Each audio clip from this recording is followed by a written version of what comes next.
Dixième homélie de saint Jean Chrysostome sur le livre de la Genèse.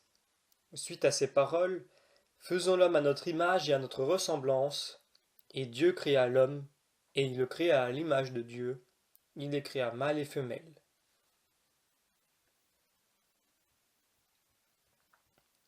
Aujourd'hui, l'assemblée est moins nombreuse, et le concours de mes auditeurs a diminué. Duel en est le motif et la cause. Peut-être quelques-uns ont-ils craint, après avoir pris la nourriture du corps, de venir ici chercher celle de l'âme, et telle la raison de leur absence.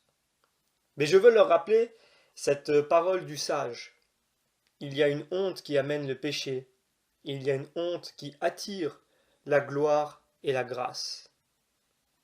Or, en quoi peut rougir celui qui s'assoit d'abord à une table grossière et matérielle, et qui vient ensuite prendre part à ce festin spirituel? Car les exercices de piété ne sont pas comme les affaires humaines, assujettis à des temps réglés. Ils peuvent se faire à toute heure du jour. Que dis-je du jour? La nuit elle-même n'est point un obstacle à la diffusion de la sainte doctrine. Aussi, l'apôtre écrivait-il à Timothée: annoncez la parole, pressez les hommes à temps et à contre-temps, reprenez, suppliez, menacez. Nous apprenons également de saint Luc que Paul, étant à Troade et devant partir le lendemain, parla aux disciples et les entretint jusqu'au milieu de la nuit. Vous voyez bien que l'heure, quoique avancée, n'arrêta point l'apôtre et ne l'empêcha point de prêcher l'Évangile. Comprenons donc qu'un auditeur attentif et vigilant est digne de s'asseoir à cette réunion spirituelle, quoiqu'il sorte de table, et qu'au contraire, fût-il encore à jeûne, il ne retirera aucun profit s'il est lâche et assoupi. Je parle ainsi, non pour déprécier la rigueur du jeûne, à bien ne plaise, car je loue et j'approuve ceux qui en observent toute la sévérité, mais je veux vous apprendre que nous devons apporter aux exercices spirituels un esprit sobre et vigilant, et ne point y paraître uniquement par habitude. Il n'y a point de honte à prendre d'abord sa nourriture, et à venir ensuite assister à nos entretiens. Mais il est honteux d'y porter un esprit lâche et distrait et un cœur troublé par les passions et asservi aux attraits de la chair. Quel mal y a-t-il à manger? Aucun. L'excès seul est criminel, et l'on doit condamner ceux qui prennent au-delà du nécessaire et qui ne pensent qu'à rassasier leur ventre. Le moindre inconvénient qui en résulte est d'émousser en eux la jouissance du goût. Ainsi encore, il n'y a aucun péché dans l'usage modéré du vin, mais l'on ne peut trop blâmer l'ivresse qui va jusqu'à troubler la raison. La faiblesse de votre tempérament vous empêche, mon cher frère, de prolonger votre jeûne jusqu'au soir. Quel homme sensé peut vous en faire un crime? Car le maître que nous servons est bon et indulgent, et il n'exige rien au-dessus de nos forces. Ce n'est donc point précisément l'abstinence et le jeûne qui nous demande, et il n'est point satisfait par cela même que nous différons notre repas jusqu'au soir. Mais il veut que, moins appliqués aux affaires de la terre, nous donnions plus de soin à celles de notre âme. Car si toute notre vie s'écoulait dans la pratique de la tempérance chrétienne, et si nous accordions aux exercices de la piété tous nos loisirs, si nous ne prenions que la nourriture absolument nécessaire, et si nous dépensions toutes nos journées en une suite de bonnes œuvres, nous n'aurions aucun besoin du jeûne. Mais l'homme est naturellement lâche et négligent. Il se complaît dans les plaisirs et il recherche la mollesse. Aussi le Seigneur, comme un bon père qui aime ses enfants, a institué le salutaire correctif du jeûne. C'est ainsi qu'il coupe court à toutes nos délicatesses, en sorte qu'il nous est facile de consacrer à la piété le temps prélevé sur les préoccupations de la terre. Si quelques-uns ne peuvent donc, par faiblesse de tempérament, observer le jeûne dans toute sa rigueur, je les exhorte à s'accorder un soulagement nécessaire et surtout à ne point manquer à nos réunions. Car revenant ici après leur repas, ils n'en seront que mieux disposés et plus attentifs. Et en effet, il est, en dehors de l'abstinence et du jeûne, d'autres voies qui nous conduisent sûrement à Dieu. Ainsi que celui qui est obligé d'avancer l'heure de son repas compense cette infraction à la loi du jeûne par des aumônes plus abondantes, des prières plus ferventes et un zèle plus assidu à écouter la parole sainte. La faiblesse du tempérament ne peut être ici une excuse. Je lui demande encore de se réconcilier avec ses ennemis et de bannir de son cœur tout sentiment de haine. La pratique de ces vertus constitue ce jeûne vrai et sincère que le Seigneur exige, car il ne nous prescrit l'abstinence que comme un moyen de réprimer les passions de la chair et de la soumettre à l'esprit, qui en deviendra lui-même plus obéissant à la loi divine. Si nous négligeons donc l'utile secours du jeûne, sous le spécieux prétexte d'une santé mauvaise, mais en réalité par lâcheté, nous sommes des insensés, et nous nous exposons à de graves dommages. Car, puisque le jeûne ne sert de rien sans la pratique des autres vertus, combien ne serons-nous pas coupables, si, ne pouvant user de l'appui du jeûne, nous abandonnons en outre l'exercice des bonnes œuvres. Je vous parle ainsi pour vous engager, vous tous qui pouvez jeûner, à le faire avec tout le zèle et toute la ferveur dont vous êtes capables, car autant l'homme extérieur se détruit en nous, autant l'intérieur se renouvelle. Et en effet, le jeûne affaiblit le corps et réprime les mouvements de la concupiscence. Il purifie l'âme et lui donne comme des ailes pour s'élancer vers le ciel. Quant à ceux de vos frères qu'une mauvaise santé empêche de jeûner, exhortez-les à ne point se priver de nos festins spirituels. Et en leur rapportant mes paroles, dites-leur bien que celui qui boit et mange modérément n'est point indigne de prendre place dans cette enceinte, et qu'elle n'est fermée qu'aux auditeurs lâches et intempérants.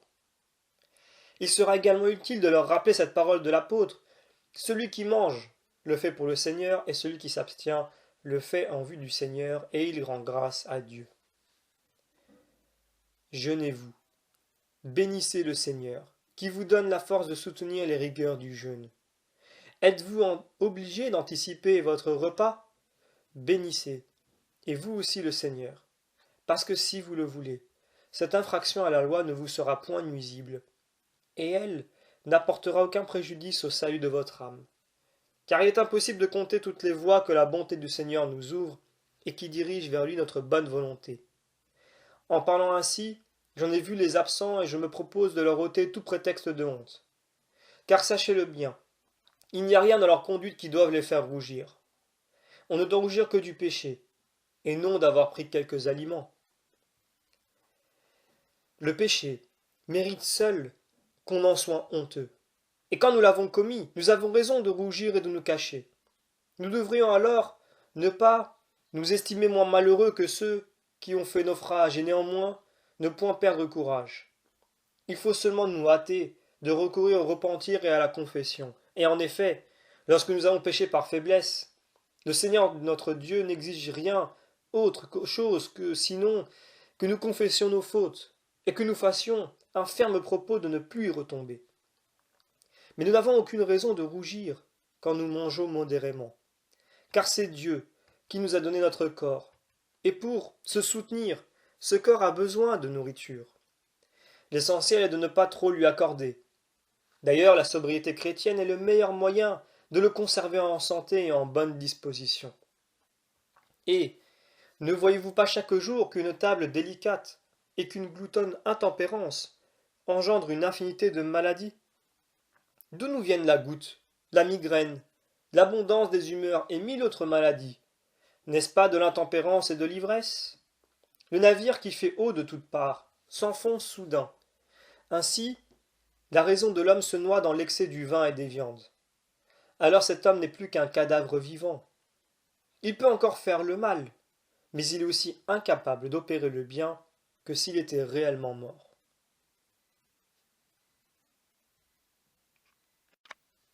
Je vous le demande donc, avec l'apôtre, ne cherchez pas à contenter les désirs de la chair, mais soyez toujours en état de vous appliquer avec ardeur aux exercices de la piété. Dites-le bien à vos frères et persuadez-leur de ne point se priver de vos festins spirituels, ainsi qu'ils s'empressent de venir chercher ici, même après leur repas, cette nourriture sainte qui les fortifiera contre les attaques du démon. Quant à moi, je continuerai à vous la servir chaque soir, pour récompenser votre bienveillante attention, et acquitter ma promesse.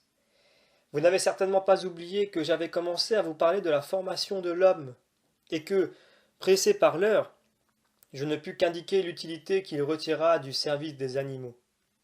J'ai prouvé aussi que sa désobéissance seule lui a fait perdre sur eux l'empire qu'il avait d'abord possédé. Aujourd'hui, j'achèverai ce sujet et je vous renverrai ensuite. Mais pour rendre ma parole plus intelligible, il est utile de commencer cet entretien en nous rappelant la fin du précédent et en le complétant. Je vous expliquai donc ces versets de la Genèse. Et Dieu dit, faisons l'homme à notre image et à notre ressemblance, et qu'il domine sur les poissons de la mer et sur les oiseaux du ciel. Cette matière est si vaste, et elle me fournit une telle abondance de pensées, qu'il me fut impossible de passer outre. Ainsi je m'arrêtai à ce passage, sans toucher à celui qui suit immédiatement. C'est pourquoi il est nécessaire de le relire afin que vous en compreniez mieux le développement. Or l'Écriture ajoute, « Et Dieu créa l'homme, il le créa à l'image de Dieu, et il le créa mâle et femelle. Dieu les bénit, disant, « Croissez et multipliez, remplissez la terre, et vous l'assujettissez. Dominez sur les poissons de la mer, sur les oiseaux du ciel, sur le toit des animaux, sur toute la terre, et sur tous les reptiles qui rampent sur la terre. » Ces paroles sont courtes, mais elles renferment un riche trésor, et l'Esprit divin, qui parlait par la bouche de Moïse, veut nous y révéler de grands secrets. Le Créateur, après avoir dit « Faisons l'homme », semble se recueillir et prendre conseil comme pour nous montrer la dignité de l'homme dans l'acte même de sa création. Car l'homme n'existait pas encore, mais déjà Dieu révélait toute l'éminence de l'empire qu'il lui donnerait. C'est pourquoi, après avoir dit « Faisons l'homme à notre image et à notre ressemblance », il ajoute, en parlant au pluriel, qu'il domine sur les poissons de la mer. Voyez donc, comme dès le principe, un riche trésor nous est ouvert. Le saint prophète, éclairé d'une lumière divine, parle d'un fait non encore existant comme s'il était réalisé. C'est pourquoi ici cette parole au singulier « faisons l'homme » et là cette parole au pluriel « qu'il domine ». Évidemment, il y a là un secret, un mystère, et cette façon de parler indique par avance la formation de la femme. Ainsi, tout dans nos saintes écritures a sa raison et son motif, et un mot qui semble mis au hasard renferme une précieuse instruction. Et ne vous étonnez point, mon cher frère, de ce langage, car tous les prophètes parlaient des événements futurs comme s'ils étaient déjà accomplis. Ils voient en esprit ce qui ne doit arriver que dans la suite des siècles, et ils le racontent, comme s'il se réalisait sous leurs yeux. Pour vous en convaincre, écoutez cette prophétie de la passion du Sauveur, prophétie que tant de siècles à l'avance prononçait le saint roi David. Ils ont percé mes pieds et mes mains, et ils se sont divisés mes vêtements. Il parle d'un événement futur et lointain, comme si déjà il s'était accompli. C'est ainsi que Moïse nous insinue tout d'abord, sous le voile de l'énigme et du mystère, la formation de la femme quand il dit qu'il domine sur les poissons de la mer. Mais bientôt il en parle plus clairement et il ajoute « Et Dieu créa l'homme, il le créa à l'image de Dieu, il les créa mâle et femelle. » Observez ici avec quel soin l'écrivain sacré répète 2 fois le même fait, afin de mieux le graver dans la mémoire de ses lecteurs. Si telle n'eût pas été son intention, il se fût contenté de dire « Et Dieu créa l'homme », mais il ajoute « Il le créa à son image ». Précédemment, il nous avait expliqué le sens de ce mot « image », et ici, il le répète à dessein, et il nous dit « Et Dieu le créa à son image ». Il a voulu aussi ne laisser aucun prétexte d'excuse à ceux qui attaquent les dogmes de l'Église. C'est pourquoi il a expliqué plus haut le sens de ce mot « image », qu'il entend de l'empire que l'homme devait exercer sur tous les animaux. Mais poursuivons le récit de la Genèse. Et Dieu créa l'homme, il le créa à l'image de Dieu, il les créa mâle et femelle. Ce qu'il n'avait qu'insinué précédemment en disant au pluriel qu'il domine, Moïse l'annonce ici plus clairement et néanmoins encore sous le voile du mystère, car il n'a point parlé de la formation de la femme et il n'a pas indiqué d'où elle a été tirée. Il se contente donc de dire « Et Dieu les créa mâles et femelles ». La femme n'a pas encore été formée, et déjà Moïse en parle comme d'un fait accompli. Tel est le privilège de la vision spirituelle, et les yeux du corps ont moins de force pour saisir les objets sensibles que ceux de l'âme pour fixer les personnes et les faits qui n'existent pas encore. Après avoir dit que Dieu les créa mâles et femelles, Moïse rapporte en ces termes la bénédiction commune que Dieu leur donna. Et le Seigneur, dit-il, les bénit, disant, croissez et multipliez, remplissez la terre et vous l'assujettissez, et dominez sur les poissons de la mer. Quelle imminente bénédiction! Cet ordre, croissez, multipliez et remplissez la terre, avait été intimé, il est vrai, aux animaux et aux reptiles, mais il n'a été dit qu'à l'homme et à la femme, commander et dominer. Admirez donc la bonté du Seigneur. La femme n'existe pas encore, et il l'a fait entrer en participation de l'autorité de l'homme et des privilèges de la bénédiction divine. Dominez, leur dit-il, sur les poissons de la mer et sur les oiseaux du ciel, et sur tous les animaux, et sur toute la terre, et sur tous les reptiles qui se meuvent sur la terre. Mais qui pourrait mesurer l'étendue de ce pouvoir et apprécier la grandeur de cet empire? Et ne voyez-vous pas que toute la création a été soumise au sceptre de l'homme?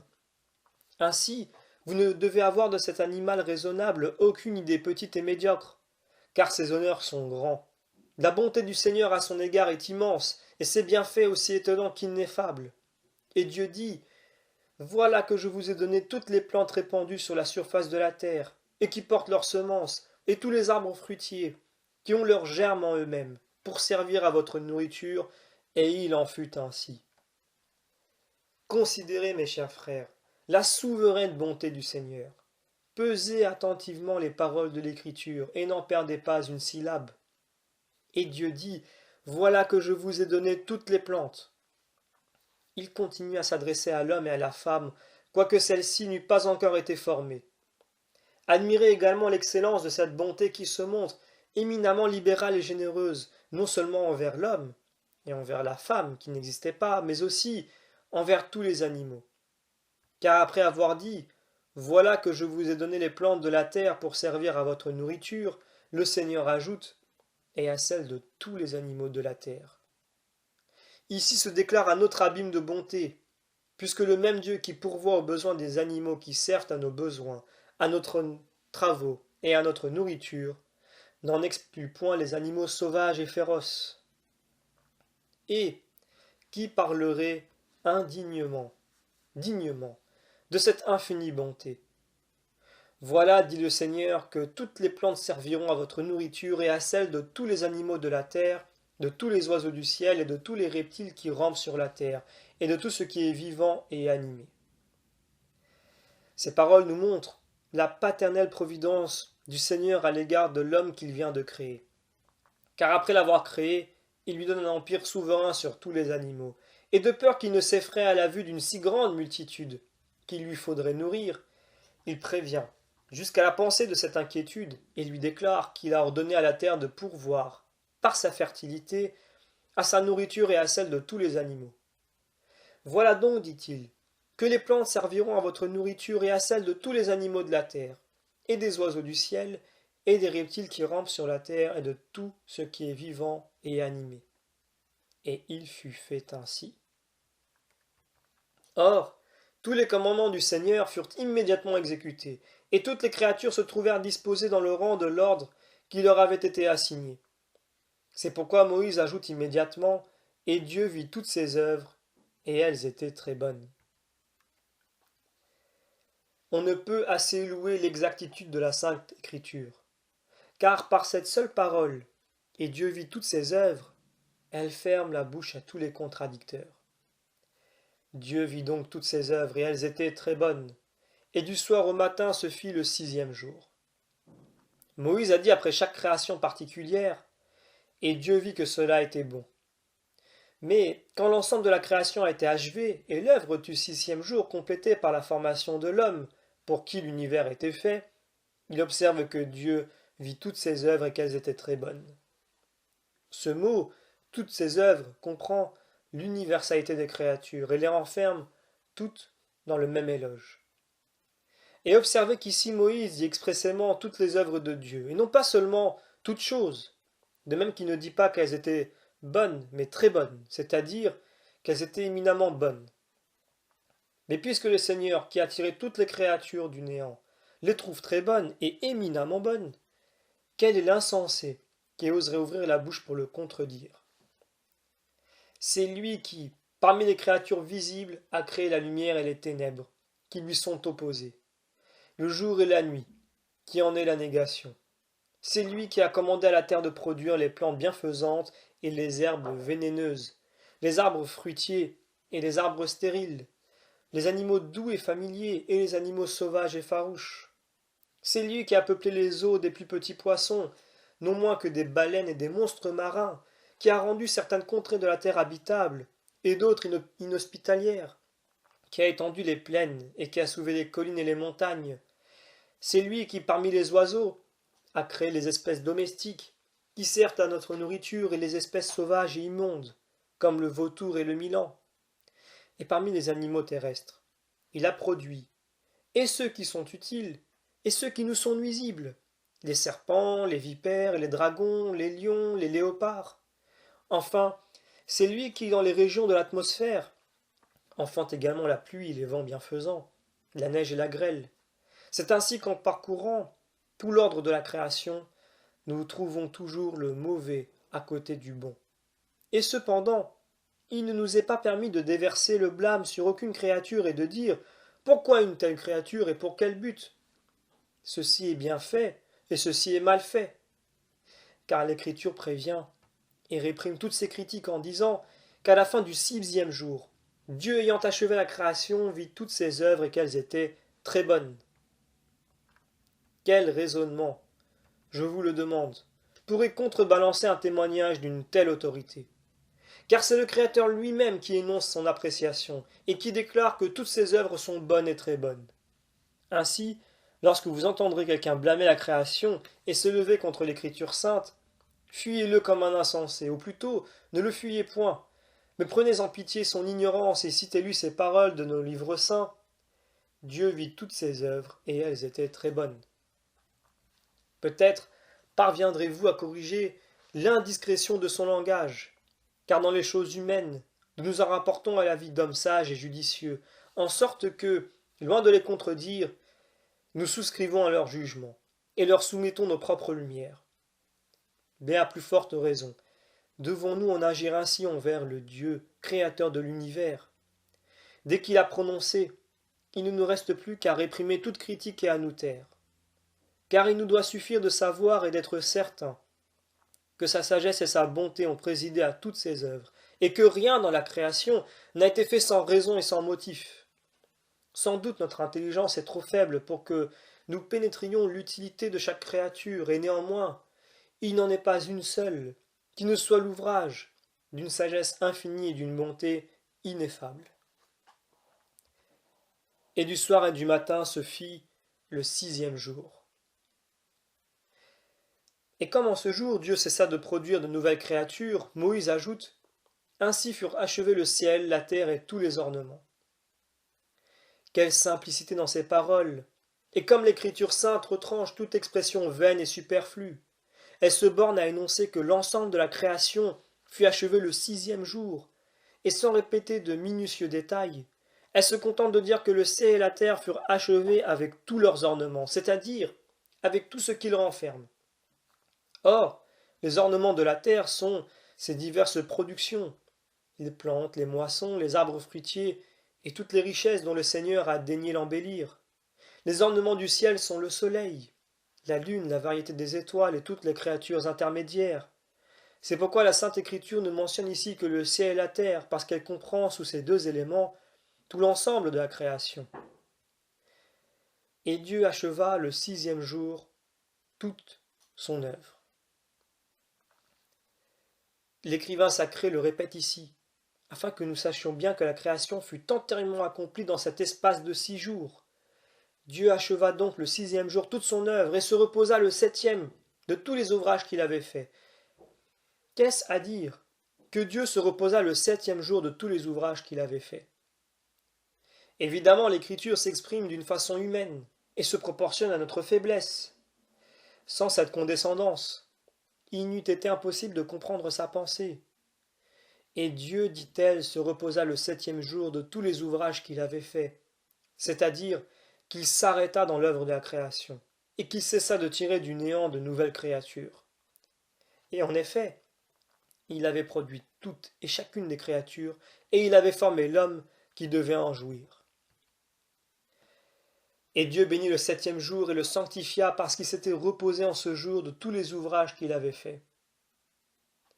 Le Seigneur cessa donc de créer parce que dans l'espace de 6 jours, il avait produit toutes les créatures auxquelles sa bonté détenait l'existence. Il se reposa donc le septième jour, ne voulant plus rien créer, car selon ses desseins, l'œuvre de la création était achevée. Mais pour que ce septième jour eût lui aussi quelques prérogatives et qu'il ne fût pas inférieur aux autres jours, puisqu'il ne devait éclairer aucune production nouvelle, il daigna le bénir. Et Dieu dit, l'Écriture, bénit le septième jour et le sanctifia. Quoi donc? Est-ce que les 6 autres jours n'avaient pas été bénis? Sans doute ils l'avaient été, puisqu'en chacun d'eux le Seigneur avait produit différents ordres de créatures. Voilà pourquoi l'Écriture ne dit pas expressément que Dieu les bénit, tandis qu'elle mentionne ici la bénédiction du septième jour. Et il le sanctifia, dit-elle encore. Que signifie ce mot? Et il le sanctifia. Il nous apprend que Dieu distingua ce jour de tous les autres, et l'Écriture nous en révèle la raison quand elle ajoute que Dieu sanctifia le septième jour, parce que dans ce jour, il se reposa de tous les ouvrages qu'il avait faits. C'est ainsi que dès le commencement, un grand mystère nous est révélé. Et que nous apprenons à sanctifier un jour de la semaine, en le consacrant aux exercices de la piété. Ce repos du septième jour nous rappelle que Dieu daigna le bénir après avoir achevé, dans 6 jours, l'ensemble de la création, et qu'il le sanctifia parce que dans ce jour, il s'était reposé de tous les ouvrages qu'il avait faits. Mais ici, les pensées se présentent à flots pressés, et je me reprocherai de ne pas vous les communiquer, car elles me paraissent riches, et je veux vous en faire part de leur richesse. Et d'abord, voici une première question. Dans la Genèse, Moïse nous dit que Dieu se reposa de ses œuvres, et dans l'Évangile, Jésus-Christ nous dit « Mon Père agit toujours, et moi aussi ». Ne semble-t-il pas, au premier coup d'œil, qu'il y ait ici une contradiction manifeste? Mais à Dieu ne plaise que l'Écriture soit opposée à l'Écriture, quand elle nous dit, dans la Genèse, que Dieu se reposa des ouvrages qu'il avait faits. Elle nous enseigne que le septième jour il cessa de créer et de tirer du néant de nouvelles créatures. Lorsqu'au contraire Jésus-Christ nous dit « Mon Père agit toujours et moi aussi », il nous manifeste l'action incessante de la providence, et il nomme action ou opération ce soin qui dirige l'univers, le maintient et le conserve. Et comment subsisterait-il si la main du Seigneur cessait un seul instant de soutenir et de conduire les hommes, les animaux et les éléments? Au reste, il suffit de réfléchir sérieusement sur les bienfaits dont le Créateur nous comble chaque jour pour reconnaître combien est immense l'abîme de ses miséricordes. Et pour n'en citer qu'un seul trait, quelle parole et quelle pensée pourraient exprimer cette ineffable bonté qui, toujours généreuse envers l'homme, fait luire son soleil sur les bons et sur les méchants, qui fait pleuvoir sur les justes et les pécheurs, et qui fournit abondamment à tous leurs besoins.